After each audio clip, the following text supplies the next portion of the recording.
I'm Sal. This is Joshua. Hello. Joshua, Sal.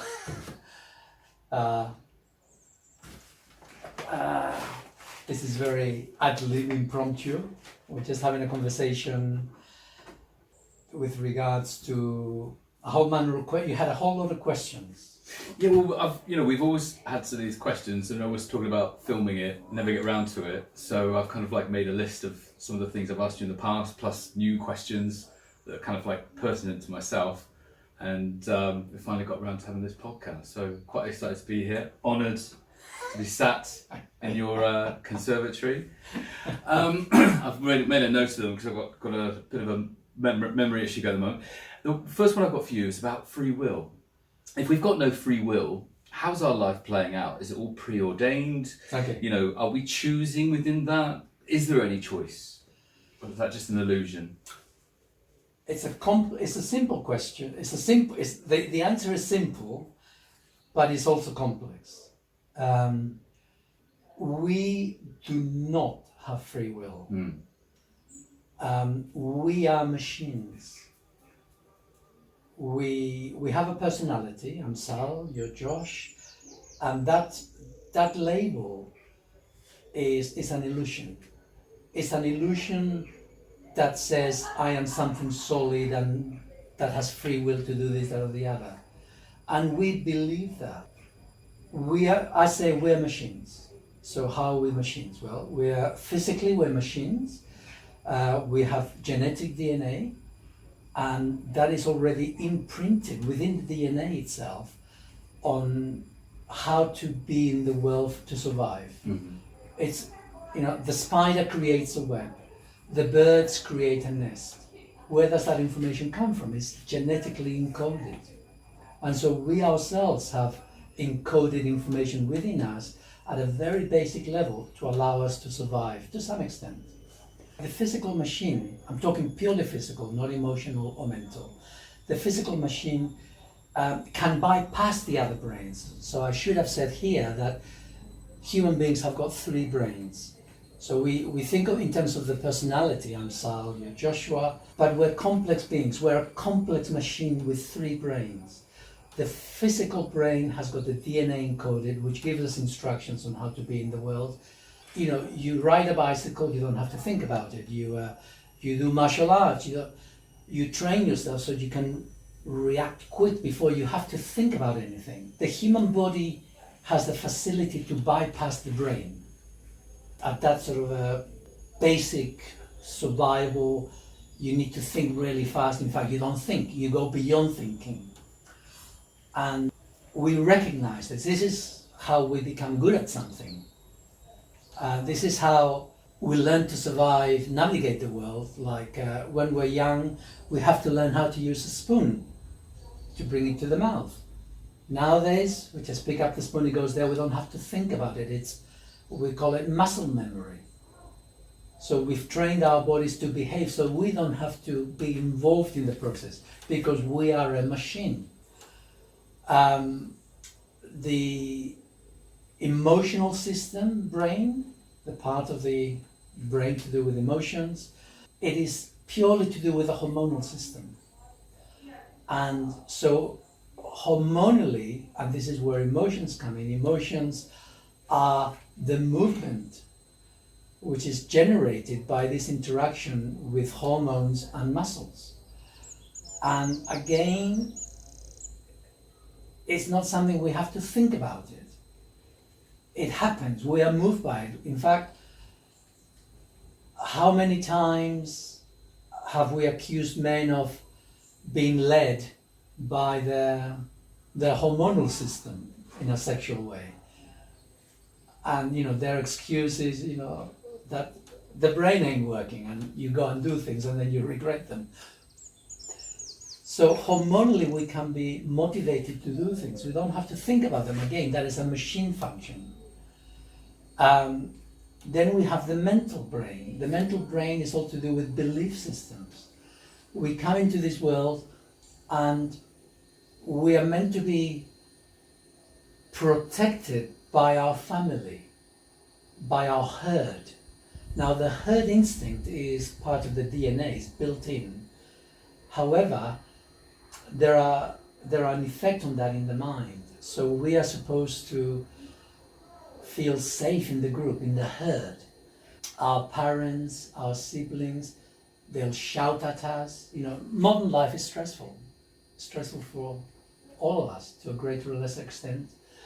And there are times when our behavior is not acceptable within the context of modern culture. You know, if you are out in the bush, I don't think a child can do much wrong or any wrong. You know, there's nothing to break. There is no avoid the road. There is no reason for the parent to really get stressed out about the child to any great extent compared to modern life. In modern life, there are so many pitfalls, and it's the parents themselves that are stressed out because they have to earn a living. Now it takes more than one parent. Both parents need to go and work to earn a living. There are stresses on people, and so that affects their relationship. And then, of course, we've got the full moon and the new moon, which we can perhaps talk about later. The end result is that that child is going to get stressed out because their parents are anxious. So that is fear, and that emotion can be spread to others. So the child, like a dog, like any animal, they pick up on these emotions. So they're going to feel disquiet, they're going to feel anxious. So they're affected by the emotional states of their parents, they're affected by the actions of their parents.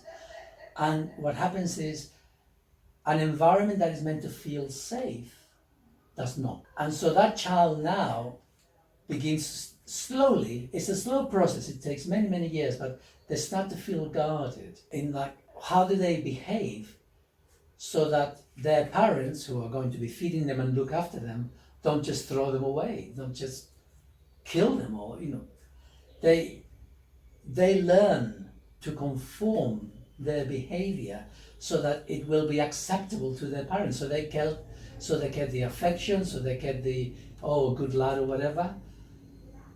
The child gradually begins to change so that they can survive within what may be a dangerous environment from the child's point of view.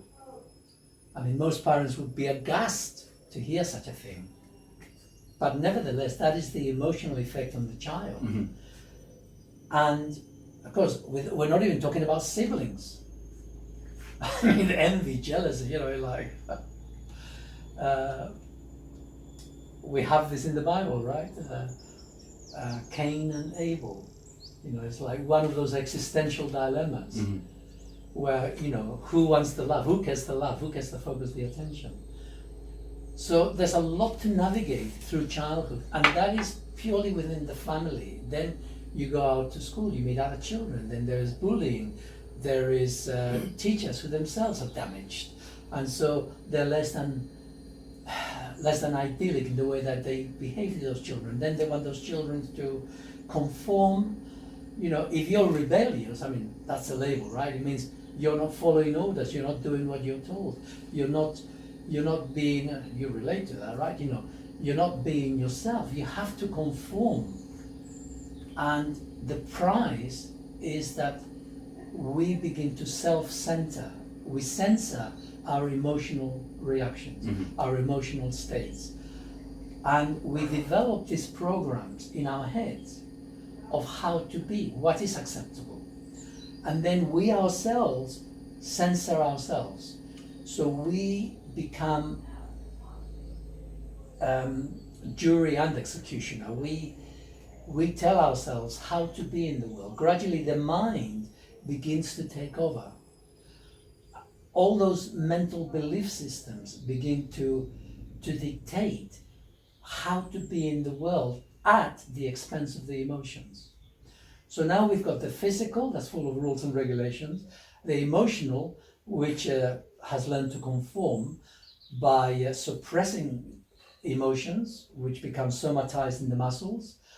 And so a process of illness begins to develop, to form, very, very subtly, very, very slowly. It takes a long time, but it begins to form. The mind says, no, you cannot feel envy, you cannot feel anger, you cannot express yourself this way or that way. So now we have the emotions get torn into what emotions you're allowed to express and what emotions you have to suppress. So you can see that so far all we've spoken about is a machine with the mental belief systems, which is a bit like Windows, like a Windows program, and you've got the emotional side of it and you've got the physical side. And in an ideal world, all three brains would be working in tandem, but they don't. Invariably what happens is that one of the brains goes to sleep. Not all the time, but most of the time. So now you've got either the mind and the emotions active and the body forget about it, or the emotions and the body, or the mind and the body. There's a variety. Some people operate better than others in one way or another, but the end result is always the same, that the three brains do not operate in tandem. And part of the problem is one, that we've suppressed emotions within us, so we've disassociated internally. Another one is that the physical body, at the beginning I mentioned how you can pick up a spoon and you can eat without having to think about it. Well, you can do the same when you're driving a car. You know, how many of us have driven a car and found suddenly that we just, for 10 minutes, we've disappeared in some sort of thought, and yet we've been driving. Well, these are hypnotic trances, aren't they? We're going into those hypnotic Absolutely. states. And that happens very, very easily because the body has got this facility to do things without engaging the rest of the body. So those are subconscious kind of programs that are going on. And you mentioned these three brains. Is there three brains in here, and there's lots of? Well, they're actually all inside the brain, Right. but they're also within the body. Yeah. So we've got the reptilian brain, which is meant to be the gut. Mm-hmm. You know, like sometimes you're driving and you see a police car and you go, oh! You crunch up because you've been going too fast or whatever. There's an instinctive reaction, and it's like it bypasses, the brain bypasses everything. The same, like I was saying, when you learn to drive or do what, you're driving a car or you're eating food or you're doing martial arts or riding a bicycle. There are functions we do, we don't have to think about them. They're instinctive, and they all operate within the body itself. They have nothing to do with the brain. The emotions is to do with the hormonal system and the nervous system. And so they're separate brains, but the brain itself has actually got three separate sections. I'll put up a photo of that when we do the podcast. So there are three separate physical sections to the brain, but they're also within the body. Yeah. So they're totally three separate aspects, but they are meant to be working together all the time, but they don't. Just to segue into that, what about feelings? Because emotions are the ego. Where are the feelings? Where do feelings reside? Okay, so this is one of the problems that we collectively experience, that words have power, and we hypnotize ourselves with words, we create programs with words. And one of the words that we misuse is, and I misused it earlier on in our conversation, is we talk about feelings when we talk about emotions. Feelings have got nothing to do with the machine. Well, they do to an extent. Feelings are only available to us when all the three brains are working together. So the three brains, they're all part of the ego. But feelings are beyond the ego. The ego is a set of programs designed to keep us alive within the environment. It's a survival thing. So ego is a survival thing. Feelings have nothing to do with survival. Ego, emotions, they're all to do with fear, and they're all to do with self. Is the survival, the integrity of the human organism. Feelings belong to the soul, and they can be experienced by the heart. But to do that, we need to have integration. So all the three brains need to be active now. We need to be present. We need to be present in all the three brains. Now, to be present doesn't need to say, like, our emotions can be on idle. They don't have to be, there doesn't need to be drama. We don't need to have drama. The ideal scenario for emotions is when they're on idling. Mm-hmm. Neither too much of one, not too little of another. This is difficult for most people because their emotions are at the mercy of their subconscious and their mind. But feelings, they're to do with love, kindness, gratitude, acceptance. Feelings are when I focus on you and I experience you. I put myself in your shoes. Now, most mothers will do that. They learn to do that. I say mothers, sorry, most parents, because men do that as well. But women do seem to be hardwired into this much more. But that's been taken out of women, the whole feminist movement and getting women to be equal into work. We're not going to go into that right now. We're not going to go into that because that is a whole. That's a big one. That's a biggie. We're not going to go into that. But this is an innate quality of women. I say innate because they display this quality very early on. Now, that in itself is not necessarily healthy. If I focus on you to the exclusion of me, mm-hmm. if I live my life through you, like a lot of women do this, they focus on the man, could be another woman, whatever. I'm not going to get into the politics of this, but whatever, they focus on this other person, and they live their life through this. They're there, he's coming home, she's coming home, whatever. Life's getting hard now to express oneself. And so I must get this ready for them. And I'm living for the other person. I'm focused on the other person, but I'm denying me. Which can build resentment, and then later on, the jealousy. There's all of that. But my point at this level is simply that, yes, you can extend with your feelings to the other person, but it can be an imbalanced expression if it is at the exclusion of self-love. Yeah. So a truly healthy human being, there's few of those about, but a truly healthy human being will be connected to their minds, to their emotions, and to their body. Now, when we are connected in that way, we are present in this instance right now. By being present in time, it means that we are in touch with the experience of life. Life doesn't run us by. This is another aspect that a lot of people, because they're not fully congruent in themselves, life passes them by. They don't experience life to the full because they're not present in time. Mm-hmm.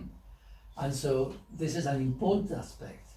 To have a full life, it means we need to be fully within our bodies, emotions, mind, and more, but that's another. So that's a prerequisite to be fully here as a human being. It still doesn't mean that we have any free will. We're simply a complex machine which is integrated and is functioning fully. When that happens, we don't just acquire knowledge, we acquire understanding. We cannot acquire understanding with two brains working. Mm-hmm. All we can do is acquire knowledge. We're missing depth.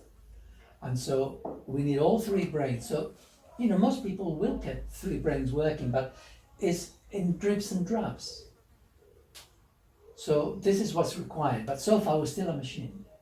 Feelings, they're another level altogether. The emotion, the energy that's created by a human being in the emotions is very, very low level emotional energy. Feelings is it's the difference between 5 watts of power and 10 kilowatts. It's a huge difference. Mm-hmm. Feelings have got tremendous power to affect everyone in our surroundings. And being able to put ourselves in other people's shoes is part of this process of being within feelings. So feelings are positive and they're beyond us, whereas emotions, they are fear-based and they're within our egos. They're purely to do with self-survival. When we're in emotions, we don't think about other people. We only experience the world from our perspective. No one else matters, no one else exists. So the feelings of survival, but then there's also instant gratification, which seems to be a big problem in society. How does that link Well, in?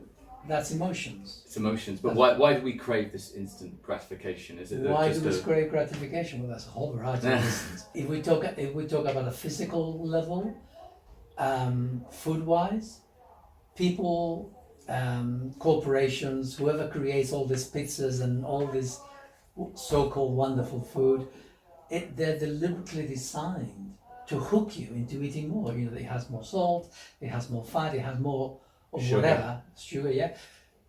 The idea being to hook your emotions. Now, when we're existing our emotions, we have all this up and down, all these dramas are going on all the time. And then we're needy.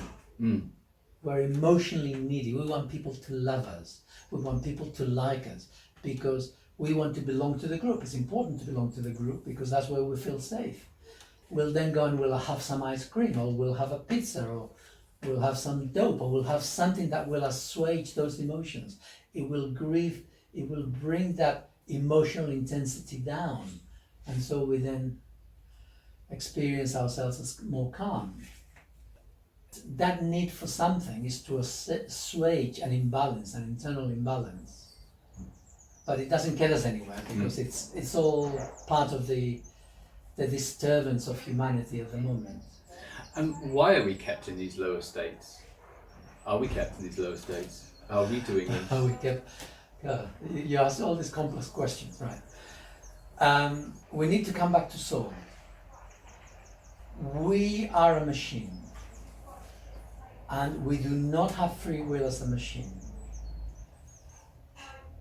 There is a fragment of soul within each of us, which has a set. It's not like, you know, Joshua. You say, "Oh, I've got a soul." No, you don't. Joshua doesn't have a soul. Joshua is a machine. But there is a soul, a fragment of soul that manifests within this lifetime because it has blended within you. It has integrated with you from another dimension. So when we speak of dimensions, we're talking like sand in a glass. You pour water, they coexist. You've got the sand, you've got the glass, you've got the water. They're both inside you. They simply coalesce and interact within each other. So there is a fragment of soul within you, and I say a fragment because the soul to which the fragment of soul within you exists is beyond time. And so this soul has got fragments spread out through time. So in the past, in the present, to the future. So you would refer to that as previous incarnations. So each of those previous incarnations, they each has a fragment of the soul to which you belong. So there is a soul, and right now in this present moment, there is a fragment of that soul at this present moment. Other fragments coexist at this very moment in previous lifetimes, because time is not linear. Time is now. From our perspective, time is linear. But from a soul perspective, past, present, and future is all now. So what's happening right now? Because whilst we've been having this conversation, I've been having deja vu that we've been having this conversation. Now, is that going on in my mind, or did that happen in another timeline? I don't know, but you're digressing from the conversation. Sorry, I know. I'm just opening things up, close it down, wherever you want to go. No. So it's difficult because you ask questions and there's no yes and no answer. There's a whole load of stuff to be understood. And so understand that there is a soul within you, interacting within you, but it's only a fragment because it spreads through time. There's other fragments. But right now, there's a fragment within you. And that fragment expresses itself in this machine through your heart. Mm-hmm. So when we are connected within our hearts and we are expressing ourselves in the world, we are connected with the world. And this is because of the soul within us, the fragment of soul. This is what facilitates that connection. Mm-hmm. So if there is anything within us that has free will, it's the fragment of soul within us. The machine cannot have free will. The machine is part of this three-dimensional world. And in this three-dimensional world, everything is mechanical. Mm-hmm. We pride ourselves on the laws of nature, on mathematical laws, and how we use those laws to make machines. Rockets go into space to create computers. We use mechanics to understand how things work and to be able to prognosticate what's going to happen with the machine. Well, the whole three-dimensional world is machine. It is. We exist in a mechanical universe. There is no free will in the mechanical universe. Free will exists within the soul dimensions. However, here's the clincher. The soul within us, the fragment of soul within us, is a dewdrop from the breath of God. Just to be a little bit artistic here. Very poetic. Because whatever God is, whatever the maker of creation is not within creation. Creation is an aspect of the maker of all. Mm-hmm. So the maker of all creates creation. We are all part of his creation. And I don't mean just the 3D physical world. I mean all the dimensions of soul. It's all part of the creation of the maker. And so everything in creation is part of God. So God is in everything and everywhere. God is in all the soul kingdoms, all the soul dimensions, as well as in every single atom and molecule within this third dimension. Now, the soul levels, they're the ones who have created matter. Matter itself is only indirectly created by God. God didn't come and say, I create matter. God created the soul dimensions as well as the template of the third dimensions. And it is the souls who themselves have brought all the little fragments of molecules, there's other words that describe even smaller particles. So everything that's come together to create matter is because soul has brought it together. It is the will of soul that has brought every particle, every atom, every molecule together to create matter. So our bodies, this composition is an end result, for the time being, as far as a human body is concerned, of soul. We are the creation of soul. And right now there's a fragment of soul that, having created this vehicle, interacts with it. Mm-hmm. Yeah? And so if there's any will, if there's any free will, it comes from soul. Except soul is manifesting God's will. So so when we speak of free will, there is no such thing as free will. All there is God's will. Mm-hmm. God's will is all there is in this universe. Well, within any dimension, God is everything. There is nothing but God. That's, in an ultimate sense, that's all there is. We have no free will. We are machines. But each of these machines is here as a unique reference point of soul. What are we here to experience? Okay. Contrast, or do we come here with instructions? We do come here with instructions. The instruction resides within soul, not within the machine. Mm-hmm, mm-hmm. But this is where it gets complicated, because in this particular lifetime, your fragment of soul in previous lifetime has also, in an ultimate sense, the function of soul is to experience love within this physical realm.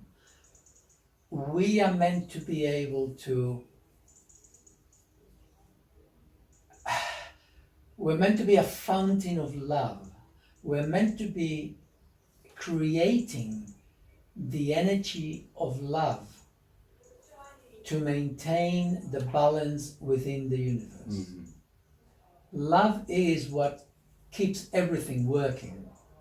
Love is the glue of the universe. Love is the energy of the universe.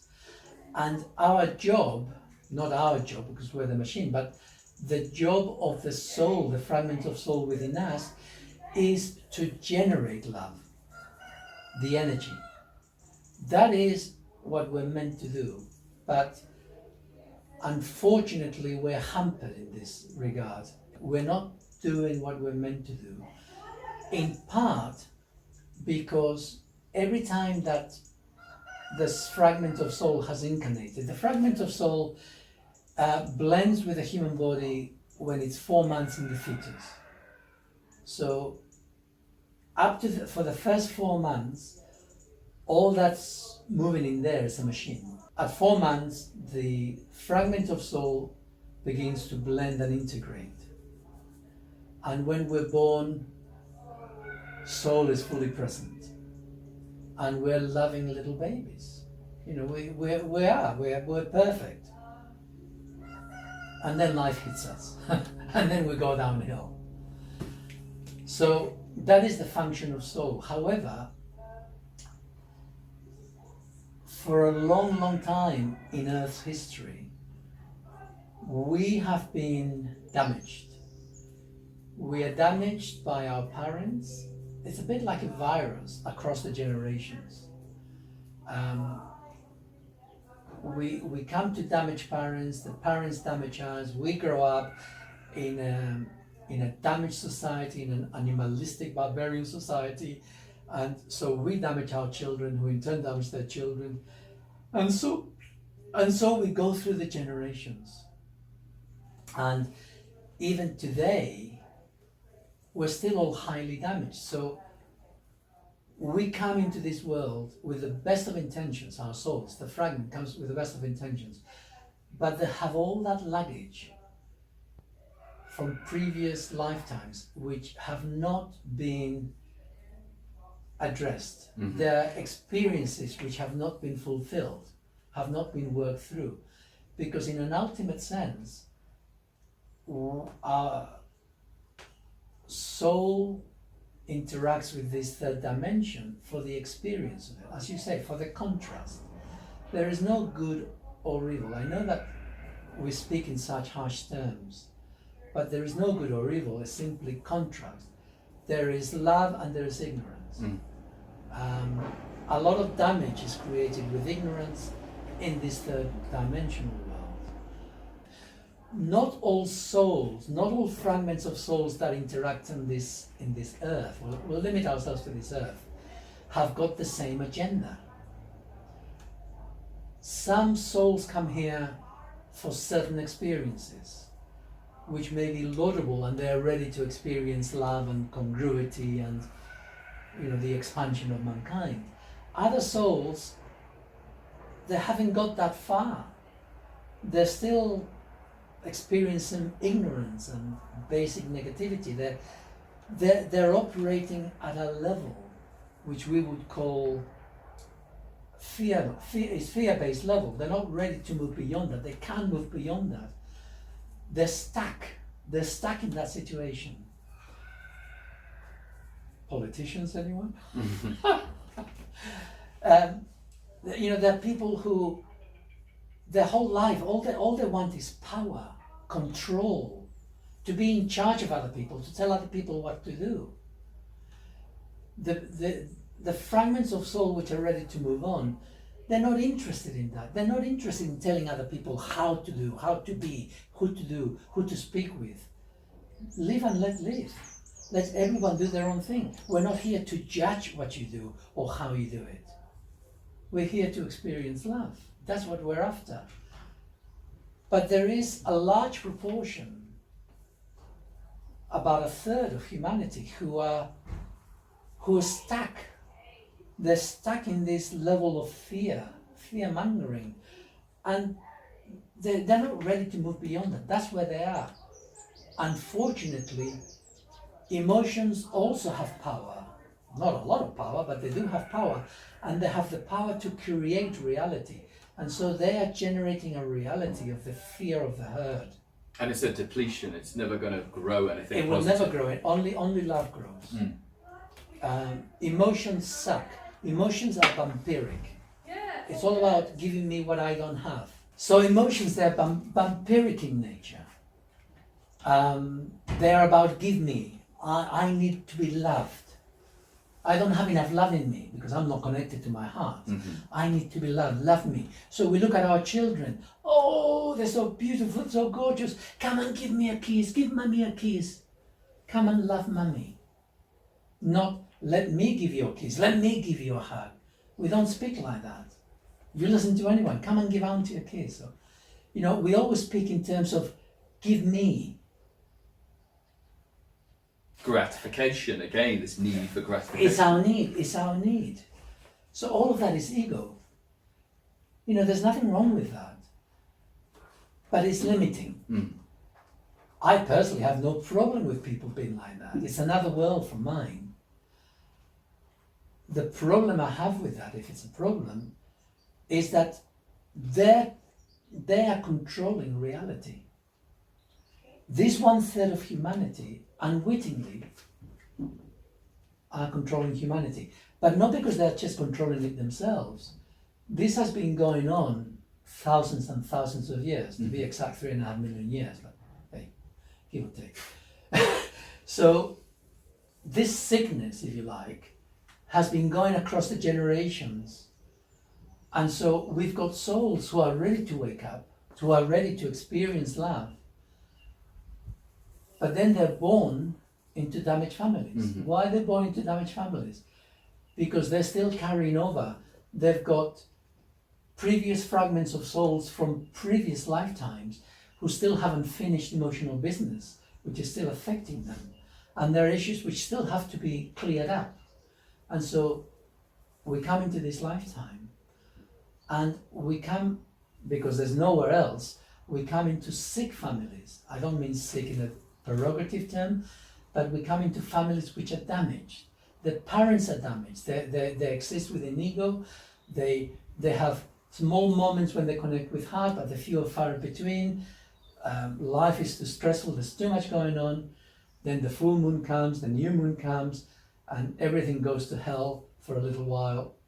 So these children grow up. So you and I, we grew up damaged. We grew up in pain. We grew up with a need to protect. We knew there was something else. So we become rebels. Because within us, there is, I don't want to obey the rules. I don't want to become a zombie. We know that instinctively. We don't want to give up our spirit. Yeah, that's death. It is death. You said death. Yeah. Yeah, it is death, absolutely. The basis of humanity is flexibility is life, rigidity is death. When you're dead, your body goes rigid. When you're flexible, it means you're alive. And so part of our life that we've come into is one of creating rigidity. We create mental rigidity, which leads to emotional rigidity, which ultimately leads to physical rigidity. And you see people by the time they're in their 50s and 60s, and they're walking because they're sitting up in the lower back, they're sitting up in their shoulder. You see them, I see them. I look at people and I see their physical posture, their structure, and I see their rigidity beginning to take over them. By the time you have physical rigidity, you've got mental rigidity and you've got emotional rigidity. Mental rigidity is the worst and is the first one that comes on the scene. We pick that up when we're young. And the mental rigidity leads to the emotional rigidity. And it's downhill. Then people get sick. And people don't realize that as a result of the mental rigidity, they stop questioning. And because they stop questioning, they don't question the foods they eat, or they're easily hypnotized into a belief system of how to eat foods, which themselves are very damaging to them. Yeah. And they go into the wrong relationships, well, if there is such a thing. They go into relationships, it's not wrong, but they keep repeating cycles of emotions which are damaging and from which they cannot extricate themselves. Mm-hmm. There's no resolution. They keep finding people in which, oh great, because I am really angry, so I really like someone who's subservient. And then there's someone who's subservient who says, oh, I really like him because he's so strong and forceful. So then the two of them attract each other. After a while, the subservient one gets really pissed off because the other one's angry all the time. The one that's angry gets really angry because she's subservient on that. Get some gumption inside you, whatever. And they're sort of pushing. And so they make each other sick. And it's a rinse and repeat cycle, Yeah. really, isn't it? So what becomes attractive to begin with, it's usually what separates us. Yeah. Because we like it, because it shows what we could be like, Yeah. how to become more balanced, except it's too much of one and not enough of the other. So we come into this world and we become rebels. But behind that, there's a part of our spirit which doesn't, it knows there is more, because it's not that we're more advanced or less advanced, it's simply that we're ready to wake up, but we still come into the same mire as everybody else. How do we extricate ourselves through all that, from all that conditioning? Only through pain. Mm-hmm. Pain Pain and equals suffering. growth. Pain and suffering is the only way forward. And so we really go into very, very painful experiences when we're young. That is what pushes us onwards to find answers to life. And I spent 40 years looking for answers to life. It's taken me a lifetime really to get to where I am, and I'm still damaged, and that will never change. But that's ego in itself looking, isn't it? The search, the quest. Yeah, I'm absolutely. just stuck in that lower vibration looking for something. And that's indispensable, because to begin with, all we have is ego. Because we've become lost in the whole thing. And ego is a way of integrate. Survival is a survival thing. But within that, there is a little core. Most people, they have multiple personality disorders.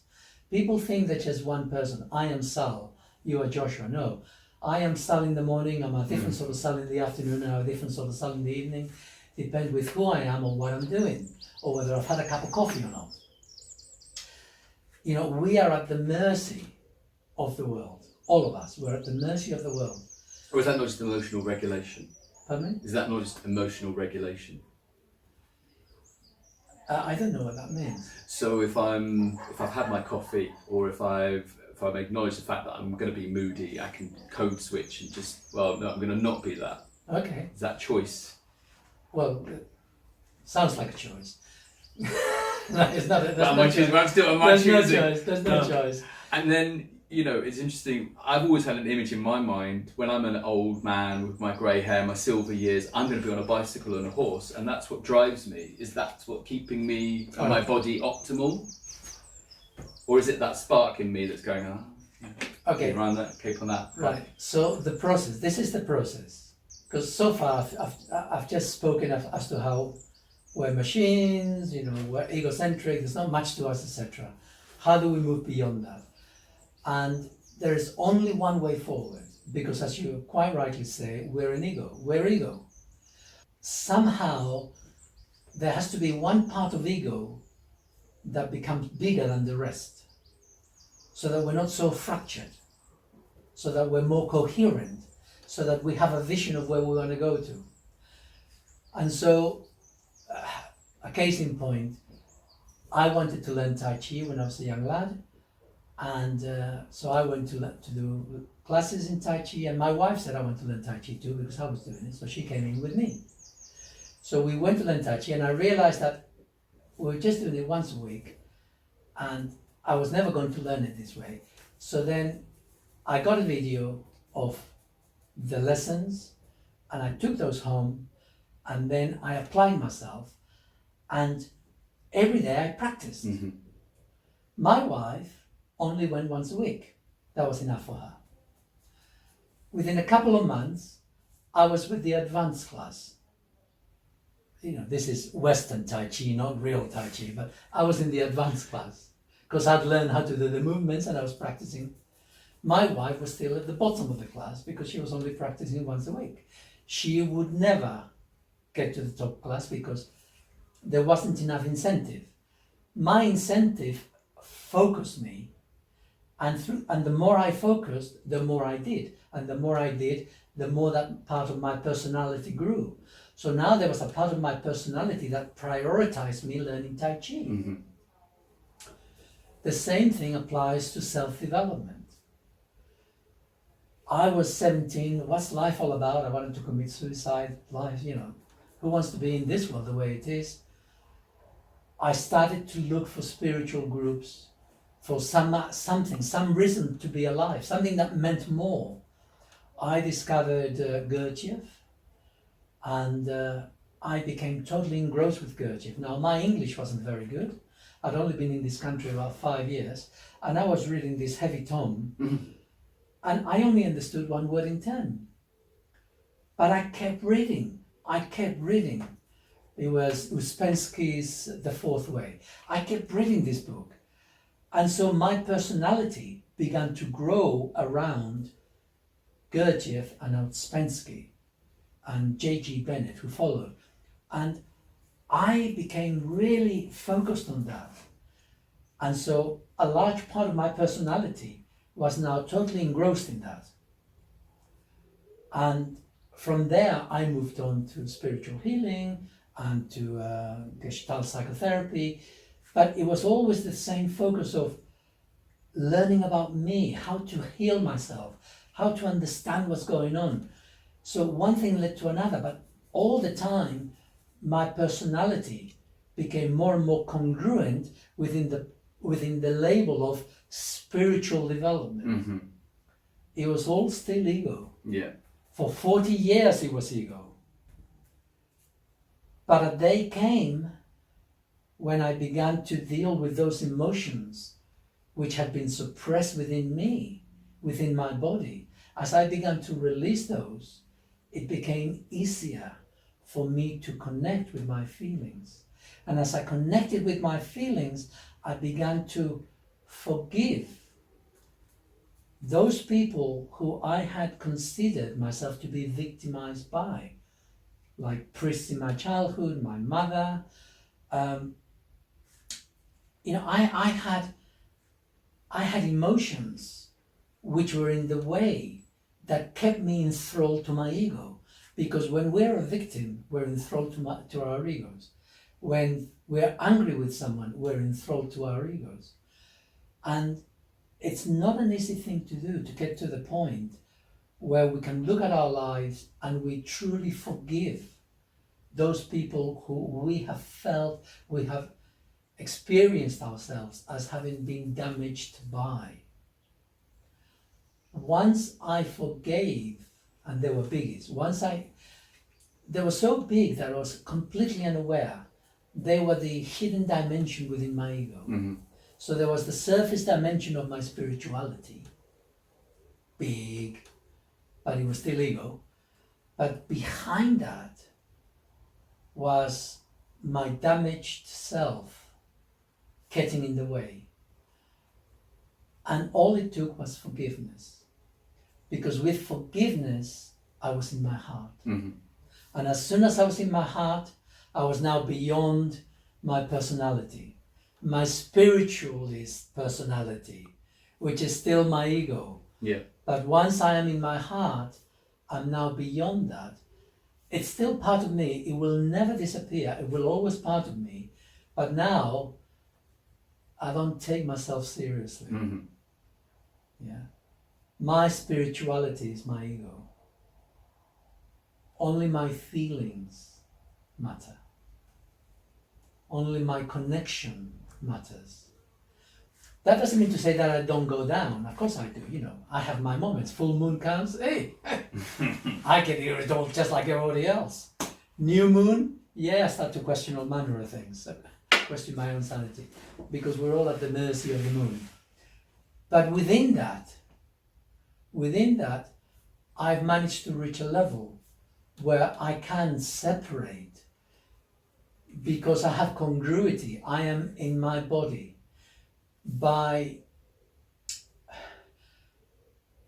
forgiveness, through self-love. You see, because it's such a complex issue. With our minds, we judge ourselves. One of the first things we learn when we're young, through our minds, is to judge ourselves, to be critical of our behavior, to be critical of our own thoughts, to be critical of our emotions, to be critical of our needs and wants, and to be critical of how we comport our bodies. My mother used to say to me, don't talk with your hands. Gesticulation, yeah. Yeah? I lost a job because I used my hands too much in Germany. Okay. Too much for some people. So now you have to censor yourself. See what I mean? This is part of how we do it. The mind is the jailer. Mm-hmm. The reason why we're lost, which we are lost in this world, is because of the mind. Everything else follows from that. Mm-hmm. It is the mind and the belief systems that we have imbibed, some by osmosis, some by deliberate indoctrination, by the powers that be, through our society, that through the pharmaceutical, through the food industry, through our neighbors, we are being constantly conditioned through fear to belong to the herd.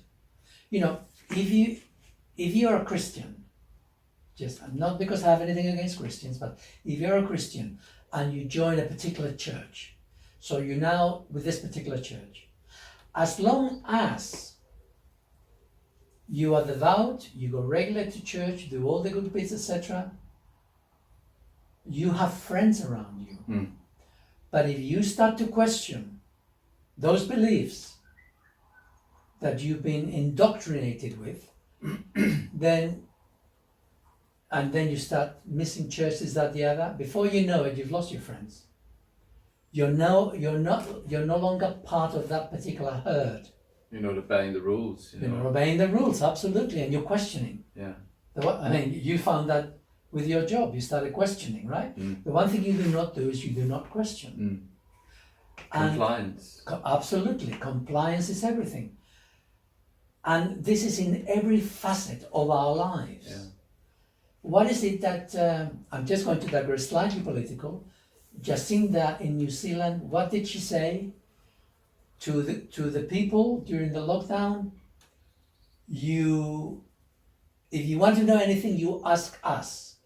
We are the truth. We have the information. Don't go anywhere else. Do not question. Just follow what we say. Mm. That's fascism. But she meant it in good faith. We'll assume she meant it in good faith. But it highlights the difficulty that we have as human beings. That we need to belong to the group. It is the fear within us. It is built into our genes. It is the herd instinct. And it is being abused. It is being abused in our society constantly by the news, by the pharmaceuticals. They all talk to our fear. So anyway, but that is where we're at. And yet we need to move beyond that to truly be spiritual in the real sense of the word, is to question everything. Even question what I say. You have to learn to understand the world by yourself. And when I say understand, it means you need you need to be integrated. And so the way to be integrated, the way forward for all of us, first of all, is we begin with one part of our ego, one part of our personality that grows and takes charge. And then that one has to give way through forgiveness. But to get to that stage, before we can even go to that stage, we have to become self-observant. We need to be able to observe how we are in the world. Because with my ego, I'm a spiritual person, so now I'm going to behave this way or that way to make myself better. It'll never work, because I'm still in my ego. Nothing's going to change. All we can do is be observant. And that means we need to integrate. So we observe our physical body. That means when I'm sitting here, I'm aware of my posture. I'm aware of the pain in my bum as I'm sitting in this position. I'm aware I'm slightly uncomfortable. I'm aware of my skin, the various sensations. I'm aware of the heat in my head, the slight sort of, what do you call it, water, sweatiness. Sort of, yeah, I'm aware of my sweat. Yeah, sort of little, but little bits like that. Yeah. I'm aware of my feet on the floor, my sandals. So it's like I am in my skin. I am in my body. When we're in our bodies, we're in time. It's when we're present. We need to be in our bodies to be present. And so when we have pain, we really need to focus on it and look at it instead so often we move away from it. Why is it we move away from it? You make me laugh. You sound like Shalom, why? Well, this is all part of the same story. For those of us who aspire to be more than just a machine, which is double entendre in a way, because we cannot be more than a machine. All we can do is release the machine so that the soul can take over, but nevertheless. So those of us who aspire to something greater, we first of all observe ourselves. We observe our bodies, observe our emotions, observe the thoughts in our heads. And that's all we do. And we notice, gradually we notice that we're not always present. We're not always here. We're off into dreamland or whatever. Or we're lost in our emotions. Or, we're lost in our heads. And the only power, the only true power we have at that moment is regret. Is experiencing regret. Regret that I'm not present. Regret that I'm lost. Regret that I'm confused. Regret that I've been angry. Regret that I've been greedy, that I'm too envious, whatever. Not judgment, not judge ourselves and say, no, you mustn't be like this. Because that's the ego talking. Mm. But regret that we're not fully present. Mm-hmm. And as that is the foundation of self-observation. As we build on that, we become more congruent, more present. And as we become more and more present, we get to the point when we realize that some emotions are not acceptable, and we experience that regret, but we let it flow through us. So initially what happens is, my mind, envy. I mustn't be envious. So if envy arises, I suppress it. I suppress my envy. Does it go away? No. It gets even more powerful. My envy is worse than before. I'll get even angry because someone has something I haven't got. So you just get lost in there. So with the congruency of self, with self-awareness, envy arises within me and I experience the envy. What's the envy about? What's behind my envy? I experience the envy. I let it wash through my system. I'm envy because I want to be loved within my ego. I need a bit of love. And someone else, the focus of my wife, my girlfriend, my lover, whatever, is focused elsewhere. And that momentary envy took over. Well, actually, I focus on self-love. I love myself. So I begin to give myself what I need. So I acknowledge my emotion, I let it flow through me, and then I give myself what I really need, what I really wanted, which is love. Well, I can love myself. But that self-love has to grow, because what do we say, talking of words, oh, that guy just totally loves themselves. It's a disparaging statement of, you just love yourself too much. I mean, I admit that they don't say it in the same way that I say it. They're talking in the sense of loving their ego like too big for the head or whatever. Yeah. Too much of that. Yeah. But what I'm talking about is self-love, which comes when we accept our weaknesses, we accept our neediness, and we accept ourselves as we are. Is that all inner child stuff? Absolutely. It's all emotions. The mind is the rules and regulations that dictates to the emotions how to be in the world, how to censor itself, how to suppress. And then the emotions become suppressed in the body, in the structure. And so they make us sick. It is the suppression of emotions that makes us sick, which in turn creates physical rigidity, and ultimately comes death and sickness and death. But it all begins with the mind. It's all to do with beliefs. And so if we discern and we sit with that, and we move beyond that, we're not collecting in our bodies. And another way, something I'm just always thinking, what practically people do, isn't it about engaging with that inner child and having more fun and spreading that love about a bit more? It all hangs together. I mean, that comes, the inner child. What we do with our inner child is we suppress the spontaneity in the inner child. We do that when young. Yeah? And yet that is what we love about children. Yeah. We love the spontaneity because we've lost it as grown-ups. I learned to play with my children. That was part of my journey. With my 3 kids, I learned to play with them. It was wonderful freedom to play with my children. It's part of the process of growing up. But I was in my 30s, early 40s, and I was learning to play. I was so serious when I was younger. So spontaneity is something that happens as we release the suppressed emotions. And it's a process and it takes time. But some people go the other way. Some people force themselves into a spontaneity which is not real.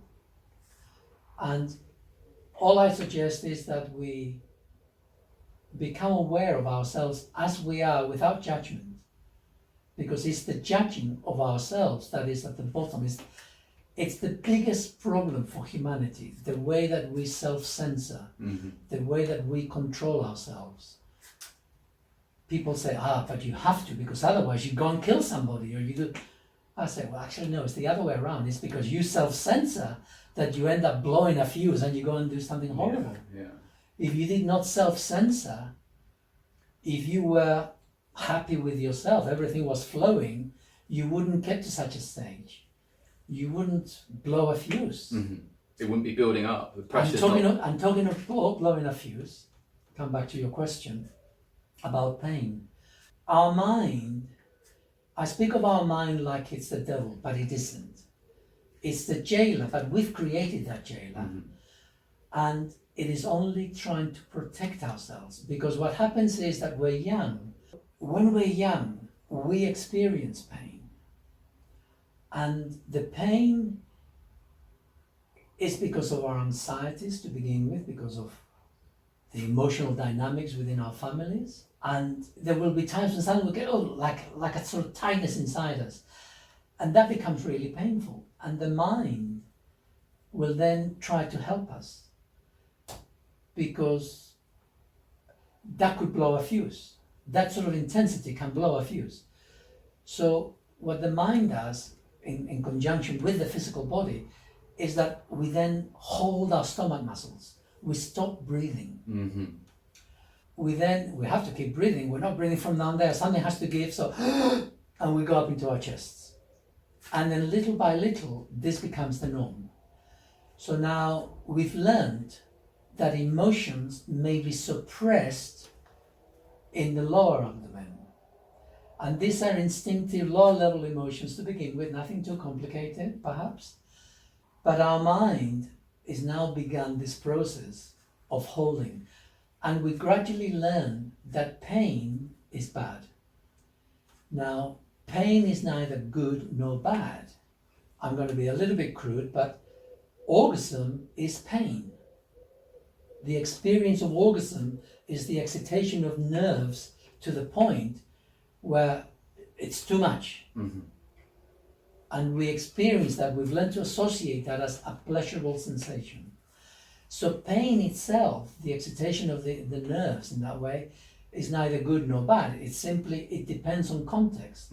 It's nerve feedback. Nerve feedback, absolutely. We learn, first of all, we learn to suppress emotions, to suppress emotional pain. And what happens then is that when we become confronted with a situation where we may reawaken that emotion, the mind comes in and cuts it off before we even get a chance to know what the emotion is, to avoid us experiencing that pain, that emotional intensity. Thinks it's doing a good job. Absolutely, and it is. And it is doing a good job. At that time it is doing a good job, because the child does not have the wiring to deal with such intensity. You could equate the emotional system to the wiring in a house. You got fuses, 5 amps, 10 amps, 30 amps, 60 amps, depending on the load that's going to run through it. Mm-hmm. So as we're growing up, we also have to learn to grow, to experience intensity of emotion, to let it flow through us. And that has to be encouraged and taught in a healthy manner, but it's not. Because we all suppress emotions, our parents suppress emotions, our teachers suppress their emotions, everybody suppresses their emotions. So that's what we learn. We learn to suppress rather than experience and let go in a healthy environment. So we grow up suppressing. Our mind is helping us, so it would seem, to stop us from blowing a fuse. So it means we grow to adulthood and we still only got the circuitry of low-level watts, low-level lighting. We can't, if we put an electric cooker, we'd blow a fuse. If we put a hairdryer, it'd blow a fuse. We don't have enough emotional congruency to experience emotional intensity. So that's what happens to us emotionally. Now from there, we have physical pain. So we've already learned to suppress emotional pain. So then we fall down and we trip and we hurt ourselves. So what happens? We experience intense physical pain, and other people come and they tell us not to focus on the pain. They try to distract us away from the pain. Don't experience the pain. Get away from the pain. Like have a sweet tea or have this, or let me distract. We find some way, rather than focusing on the physical pain, which is what's required. What's required is that if I hurt myself physically, stop. Let the world stop. Sit down, lie down, whatever. Just focus on that pain. Bring your mind, your whole focus into that pain. Let it wash through you. Engage your emotions. Feel sorry for yourself. You've hurt yourself, for God's sake. Give yourself a little bit of empathy. And just allow your heart to go into that pain and stay there till that pain is gone. It may take a minute, but it will go. When we do that, the pain disappears. The brain engages with the pain and brings all its resources to heal that. And the pain might get worse. And I've done this, and I've advised this to other people, but then if the pain gets too much, they just, run away from it again. Yeah. But that is the medicine. We are where we are. Again. We are where we are. But in people who do that, they've already got so much other pain as well. You're asking them to go off the deep end of the swimming pool. You know, we need to grow. We need to build up the stamina for pain.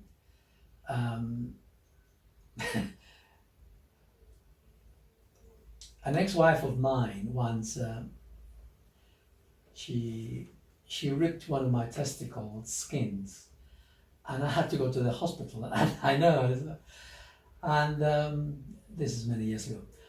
And so the guy there, he looked at that and said, "You need stitches." So I said, "Yeah."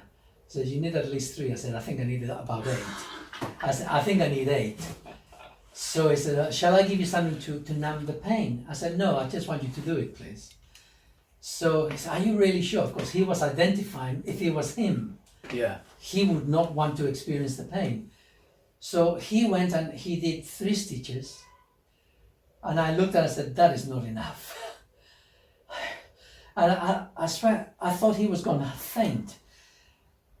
Now, all I was doing, and this is a trick worth remembering, in case anyone does that to you, when you experience pain, if you want to deal with the pain, breathe out. Don't breathe in, breathe out.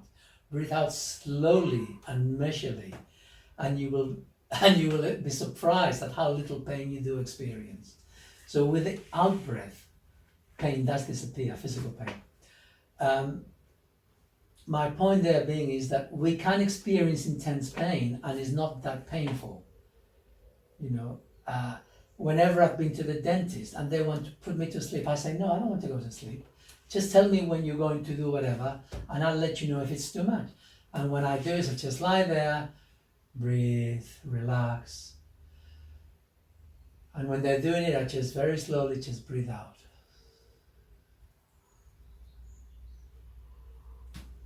And that's how I deal with pain. Mm-hmm. I breathe out. Yeah.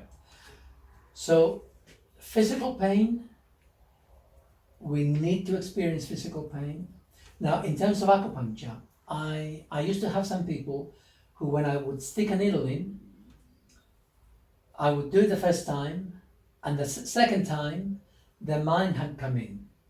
And now their expectation of the physical pain would be more painful than me actually doing it.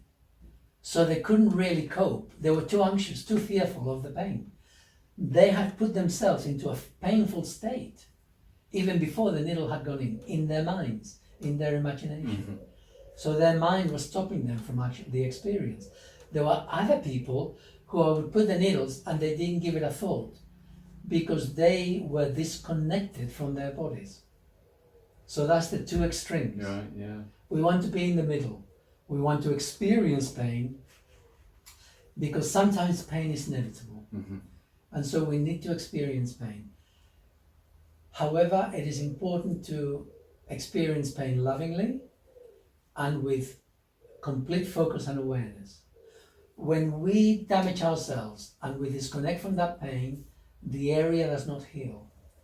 The mind does not come in because we've disconnected the nervous system from the pain with our minds, which is one of the things we learn to do.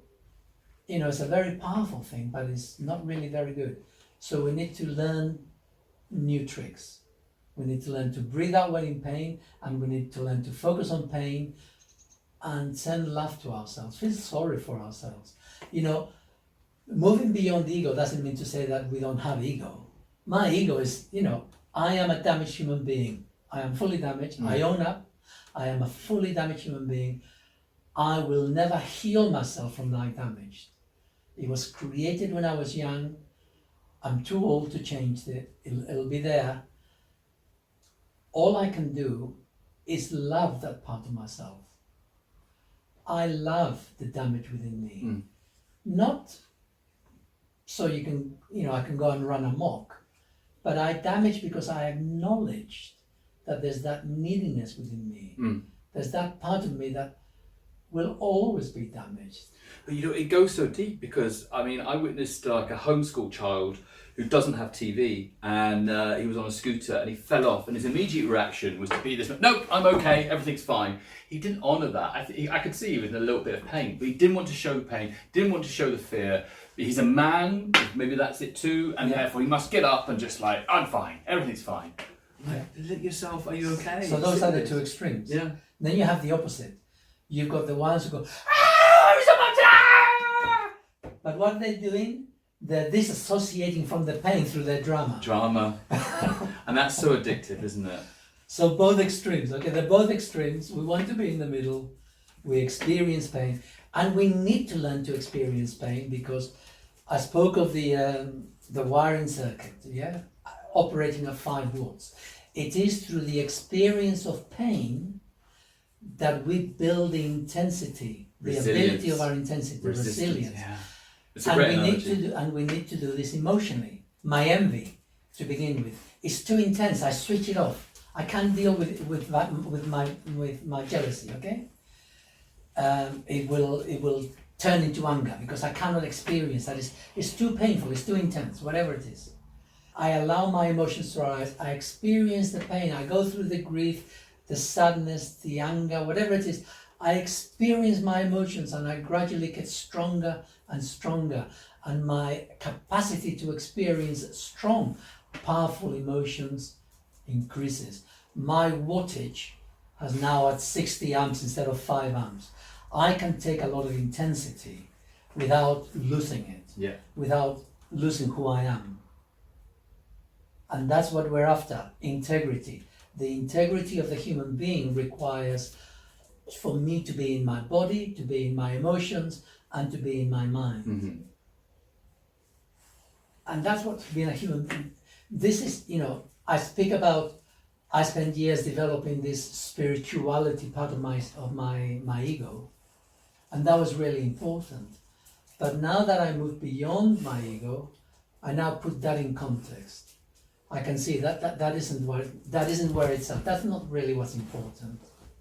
What's important is my feelings. Mm-hmm.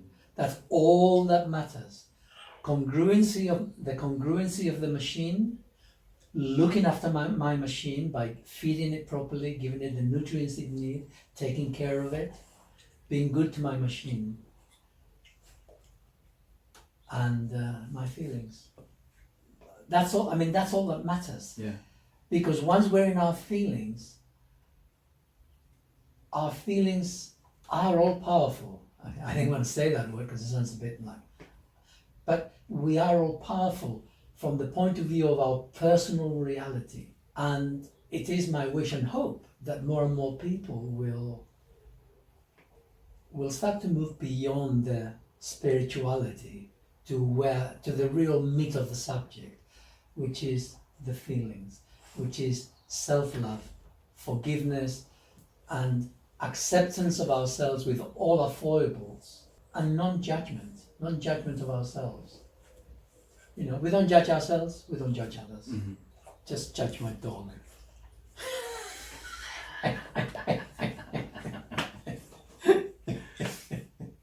Thank you, Sal. That's been really informative. I've learned a lot from this. Well, hopefully. Yeah. We might do this again. Yeah, it's enjoyable. Thank you. Great.